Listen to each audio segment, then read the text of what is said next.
Hello to everyone. Welcome back to Learn English with Mohan. இன்னைக்கு இந்த வீடியோவில் 20 daily usage sentences Tamil to English தான் பார்க்க போகிறோம். பிஃபோர் இந்த சேனலை இன்னும் நீங்கள் சப்ஸ்கிரைப் பண்ணாமல் பார்த்துட்டு இருக்கீங்க அப்படின்னா ப்ளீஸ் சப்ஸ்கிரைப் திஸ் சேனல். உங்களுக்கு இந்த வீடியோ பிடிச்சிருந்தது அப்படின்னா please hit like button. Let's get started.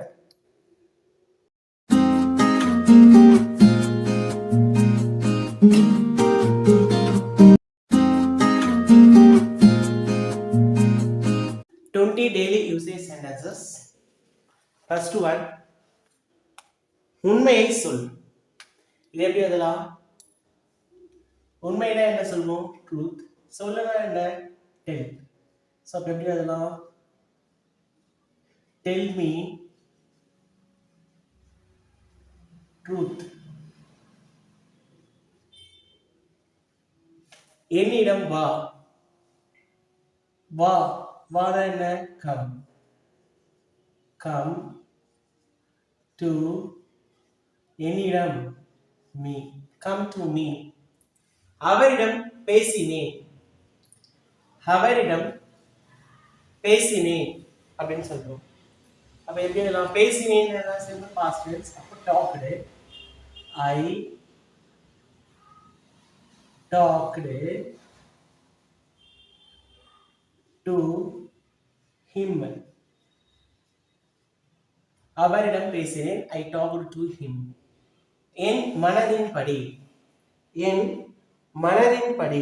இது எப்படி எழுதலாம்? According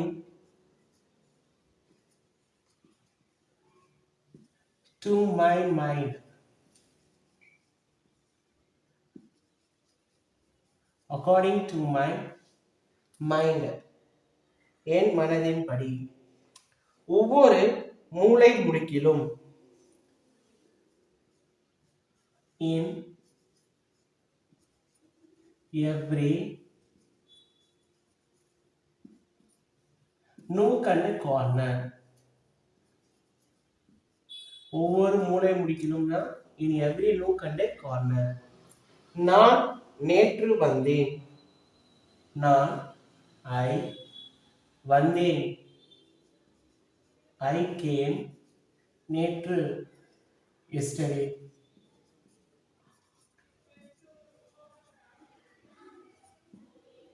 I came yesterday. நான் அதை நம்புகிறேன். I நம்புகிறேன். Simple present tense. Believe அதை that. I believe that. உண்மையை சொல். Tell me truth. என்னிடம் வா. Come to me. அவரிடம் பேசினேன். I talked to him. என் மனதின் படி. According to my mind. ஒவ்வொரு மூலை முடுக்கிலும். In every nook and corner. நான் நேற்று வந்தேன். I came yesterday. நான் அதை நம்புகிறேன். I believe that. 8th one, நான் சிறப்பாக செயற்பட்டுள்ளேன். இதற்கு present perfect tense சொல்லலாம். அப்ப நான் I செயற்பட்டுள்ளேன் அப்படின்றோமா? have performed. சிறப்பாக well. I have performed well.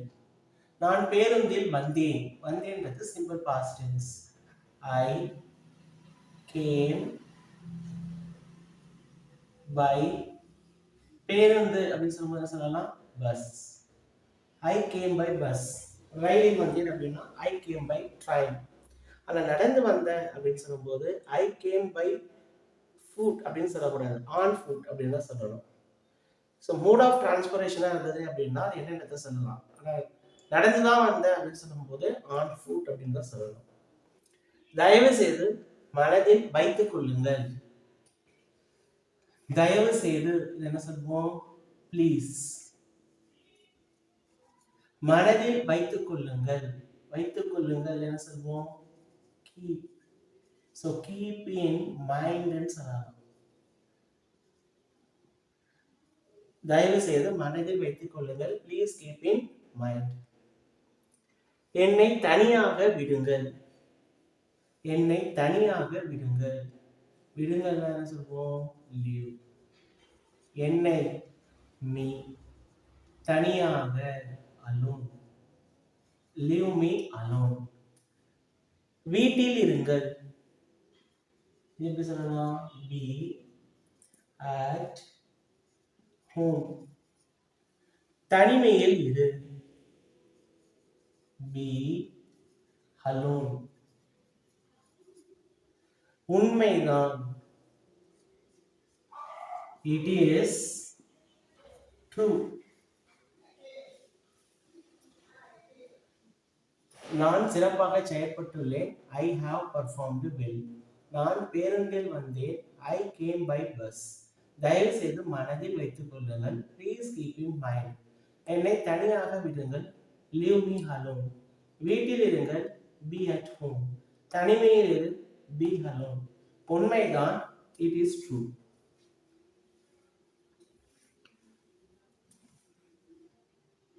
Next 15th one. நாம் நாளை மறுநாள் போகலாம். So நாம் we ஷூரா சொல்றோமா? we will go. போகலாம்ன்றதுக்கு என்ன? go. We will go. நாளை மறுநாள். Day after tomorrow.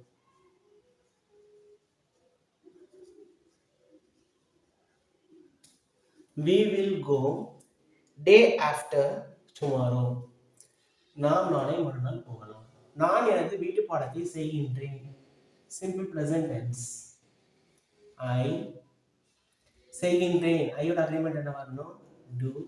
எனது my வீட்டு பாடம் homework. I do my homework. என்னை நினைத்துப் பார். என்னை நினைத்துப் பார். நினைத்து என்ன சொல்வோம்? think. Think about me. அதை எழுதி வை. எழுதி அப்படின்னா ரைட். அதை it. Write it down. வெளியே போகாதே. நெகட்டிவா சொல்றோமா? Don't go out. Don't go out. வெளியே போகாதே. புத்தகம் மேசையின் மேல் இருக்கிறது. இருக்கிறது simple present tense. The book is மேல் on the table. Table மேல இருக்கு, அட்டாச்டா இருக்கு. அதனால என்ன யூஸ் பண்றோம் அப்படின்னா on. The book is on the table. நாம் நாளை மறுநாள் போகலாம். We will go day after tomorrow. நான் எனது வீட்டு பாடத்தை செய்கின்றேன். I do my homework. என்னை நினைத்துப் பார். Think about me. அதை எழுதி வை. Write it down. வெளியே போகாதே. Don't go out. புத்தகம் மேசையின் மேல் இருக்கிறது. The book is on the table. I hope that this video is very useful to you. If you like this video, hit a like button, share and subscribe this channel. Okay, meet you again.